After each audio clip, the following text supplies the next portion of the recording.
मशवरा देता हूं हुकूमत को और वजीर कानून को मशवरा देता हूं कि ना फिरौन की हुकूमत सारी जिंदगी रही, ना नमरूद रहा, ना जाज बिन यूसुफ रहा, ना यजीद रहा। और यार दरबारी बन के हुक्मरानों की चापलूसी करते करते तुम यहां तक आ गए हो कि अब नबी पाक की इज्जत को हाथ डालना शुरू कर दिया है। और आप यकीन करें सियासी जमातों का इतना बुरा हाल है कि इनके लीडर के बारे में कोई बात करे तो पागल हो जाते हैं ये एहतजाज कर करके। और उसने डायरेक्ट कह दिया कि खत्म नबूवत का मसला ही कोई नहीं, जो दीन की बुनियाद है, किसी को परवाह नहीं। मुझे तो उन लोगों की फिक्र हो रही है जिन लोगों ने इन्हें वोट दिए हैं, वो अल्लाह को क्या जवाब देंगे। और ये अल्लाह माशाल्लाह सारी सियासी जमातें इस तरह की। और मेरा वजीर कानून साहब को भी मशवरा है कि जिंदगी बड़ी थोड़ी है, बड़ी थोड़ी। अल्लाह सबको माफ करता है, अपने रसूल के गद्दारों को माफ नहीं करता। और यहां तुम्हारी गाड़ियों पे झंडे लगे हुए हैं, वहां भी तुम्हारे झंडे लगेंगे, पर इसलिए लगेंगे कि ये गद्दार है नामूसे रिसालत के। ये झंडे लगेंगे। शर्म करो और डर जाओ, बस कर दो। तुम्हारे मुंह में अब दांत पूरे नहीं रहे। कोई शुगर का मरीज है तो कोई ब्लड प्रेशर का, तो कोई हार्ट का, तो कोई कैंसर का। शर्म करो और अपनी कब्र की भी थोड़ी सी फिक्र करो। बताओ पाकिस्तान के कितने सदर गुजरे, वजीर आजम गुजरे, तो उनकी कब्रें कहां हैं? कोई जाता है उनकी कब्रों पे? किसी को खबर है? क्यों अपने लिए जहन्नम इकट्ठी करते? सारा कुछ दुनियादारी रह गई है, सारा कुछ सिर्फ यही रह गया। हजरत अबू बकर सरदार थे, हजरत उमर सरदार थे कबीले, हजरत उस्मान सरदार थे। उन्होंने सरदारियों को ठोकर मार के रसूलुल्लाह के कदमों में बैठना पसंद किया। सरदारियां छोड़ के गुलाम बन गए। तुम सरदारियां बचाने के लिए रसूलुल्लाह की गद्दारी करते हो, शर्म नहीं आती। और काम शिकवा है मुझे इन लोगों से जो मौलवी तो कह देते हैं तू सियासत नकार, और किसी सियासतदान को मना नहीं करते कि जब तुझे सूरत फातिहा भी नहीं आती तो तुझे किसने इजाजत दिया इतनी बड़ी बात। और मैंने पिछले से पिछले जुम्मे भी कहा था, फिर कहता हूं और आन दी रिकॉर्ड कहता हूं, मरज़ई कल भी काफिर थे, आज भी काफिर और कयामत तक। और जो उनके कुफर में शक करे वो भी, और पक्का बेईमान है, काफिर है। वो वजीर कानून हो या सूबाई हो या विफाकी हो, मन शक्का फी कुफर ही फकत कफर। जो मरज़ई के कुफर में शक करे वो भी काफिर है। हमारे रसूल आखिरी रसूल है। हम किसी को ये इजाजत नहीं देंगे कि वो खत्म नबूवत में रखड़ा डालने की कोशिश करे। हम किसी को ये इजाजत है। और तुमने कौम को लूटा, लूटते रहो, अब ईमान पे डाके तो ना डालो। तुम्हें दौलत लूट के पेट नहीं भरा, अब ईमान लूटना शुरू कर लिया। तुम्हारा फैक्ट्रियां लूटकर, कौमी खजाना लूटकर पेट नहीं भरा, बेईमानो अब दीन बेचकर अपनी हुकूमतें पक्की करोगे।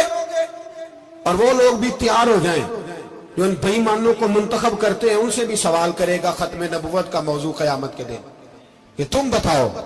इनको सपोर्ट करते थे जो रसूलुल्लाह सल्लल्लाहु अलैहि वसल्लम के बाद भी किसी नबी को नबी मानना दुरुस्त जानते थे।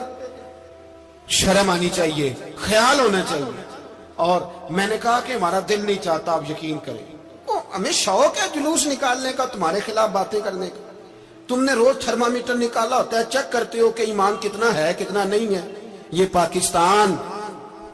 पाकिस्तान अगर सूबा सिंध है तो हजरत अब्दुल्ला शाह गाजी का है, अगर बलोचिस्तान है तो हजरत बाबा अब्दुल रहमान का है, और अगर पेशावर है तो वो सूफिया का है, और अगर ये धरती पंजाब है तो ये दाता अली अजमेरी की है, ये बाबा फरीदुद्दीन की है। इसमें किसी गद्दार को कब्जा करने की इजाजत बिल्कुल नहीं मिलेगी। और हम वो लोग भी नहीं जो चुप करके अंदर सोते रहे, कौम जो करती है करती रहे, हमें परवाह नहीं ना, ऐसी कोई बात नहीं। कोई बंदा ना समझे कि इन्हें होश नहीं, इन्हें पता नहीं, हमें सारा कुछ ही आता है। फिर अगर कल को कोई मुमताज कादरी पैदा हो गया तो शिकवा ना करना, कल को कोई फिर से आमर चीमा निकल आया तो शिकायत ना करना, याद रखना।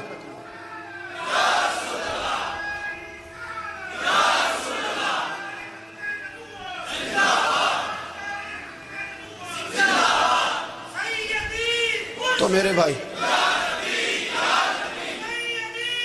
खोल के बोलो या नबी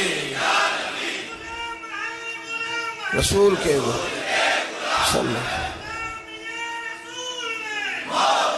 تو یہ مشورہ ہے.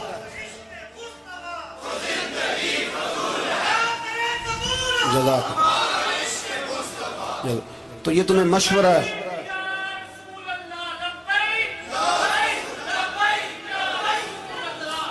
میری بات سنیں، یاد رکھیں، یہ لوگ بعد میں پچھتاتے ہیں، پھر مناظرے کراتے پھرتے ہیں، اس نے صحیح کیا کہ غلط کیا، پھر انہیں ہوش آتی ہے بعد میں، پھر ان کے ہواری نکل کے میدانوں میں دلیلیں دیتے ہیں.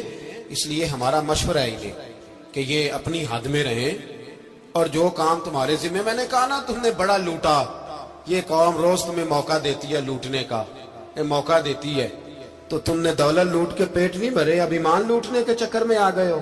یاد رکھو، مسلمان گناہگار ہیں، غدار نہیں ہے. تمہیں دولت لوٹنے کا تو شاید موقع مل گیا ہے، پر ایمان لوٹنے کا موقع نہیں ملے گا. تو اس لیے اس کو لگام دو. اور ویسے بھی کتا جو پالتو ہوتا ہے نا، اس کو گھر کے اندر سنگلی سے باندھ کے رکھنا چاہیے. یہ تمہارے بوٹ چاٹتے ہیں، بھونکتے ہیں تمہارے حق میں، وزارتیں لیتے ہیں. ہم نے تو کوئی وزارت نہیں لی تم سے، اور نہ ہمیں شوق ہے. اس لیے کہ ممبری کیا کرنی ہے جس کو ممبر رسول عطا کر دیا جائے؟ اس نے کیا کرنی ہے یہ ممبریاں جس کو پکا ممبر رسول دے دیا جائے؟ تو اس لیے اس سے باہر آؤ. میں نے کہا بڑے بڑے نمرود، فرعون، قارون دفن ہے، تمہارا بھی نام تک نہیں ہوگا، بالکل نام نہیں ہوگا. اس لیے ہمارا مشورہ، اور آپ لوگ بھی آئے نا یہ اگلے سال، تو ان کو کھڑا کر کے پوچھ لینا، اسلامی جمہوریہ پاکستان کا تم نے MPM میں نے بننا ہے، پہلا کلمہ ہی صحیح سنا دو. چلو خدا کا واسطہ یہی بتا دو کہ تمہیں نماز بھی ڈھب سے آتی ہے کہ نہیں. اور آپ کی موج ہے، آپ بٹھا لیتے ہیں سر پہ، کیا کرے، سمجھانے والے مفت گناہگار ہو گئے اور بہکانے والے سب تمہارے یار ہو گئے. اس لیے یہ چھیڑتے ہیں جان بوجھ کے. اور پھر جب کوئی ممتاز قادری علیہ رحمہ پیدا ہوتے ہیں، پھر انہیں دشواری ہوتی ہے، پھر ان کا جینا مشکل ہو جاتا ہے. یہ موقع دیتے ہیں، پتہ نہیں کس کے ایجنڈے پہ عمل کر رہے ہیں. میرا سوال یہ ہے، میں نے پچھلے جمعے پھر میرا سوال ہے کہ میں پوچھتا ہوں، اس آدمی کو ضرورت کیا ہے ختم نبوت پر بات کرنے؟